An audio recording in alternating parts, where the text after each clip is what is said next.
Kitab Yesaya 26 ayat 3 dan 4 berkata, yang hatinya teguh kau jagai dengan damai sejahtera, sebab kepadamulah ia percaya. Dan percayalah kepada Tuhan selama-lamanya, sebab Tuhan Allah adalah gunung batu yang kekal. Demikianlah firman Tuhan. Selanjutnya mari kita dengarkan pesan-pesan rohani dari Bapak Pendeta Johan Gunawan, D.Gif. Saudara-saudara yang terkasih di dalam Kristus, hidup kita seringkali terasa seperti berada di tengah-tengah lautan yang bergejolak.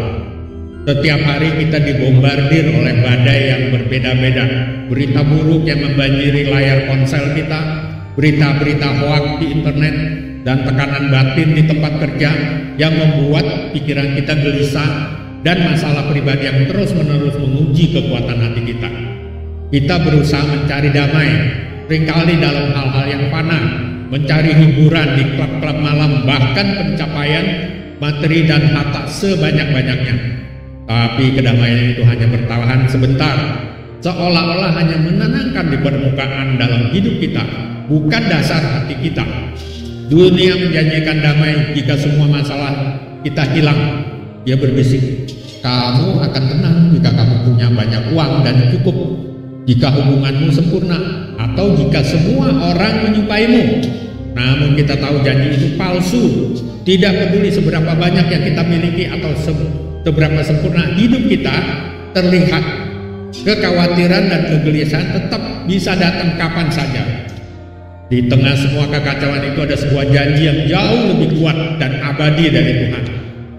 Kitab Yesaya 26 ayat 3 mengatakan, yang hatinya teguh kau jagai dengan damai sejahtera, sebab kepadamulah ia percaya. Perhatikan baik-baik, ayat ini tidak menjanjikan bahwa badai akan berhenti. Sebaliknya, ia menjanjikan damai di dalam badai. Sekali lagi, damai di dalam badai. Damai yang dari Tuhan bukanlah ketiadaan masalah, melainkan kehadiran Tuhan di masalah itu sendiri. Itu adalah ketenangan yang menaungi hati dan pikiran kita, bahkan ketika dunia di sekitar kita sedang kisruh dan runtuh. Damai ini adalah anugerah yang hanya bisa kita dapatkan ketika kita sepenuhnya percaya dan bertaut kepadanya.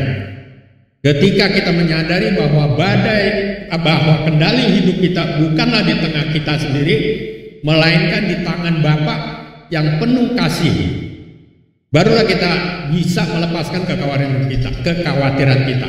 Kita tidak lagi perlu panik, karena kita tahu ada Dia yang memegang kendali di dalam kehidupan kita.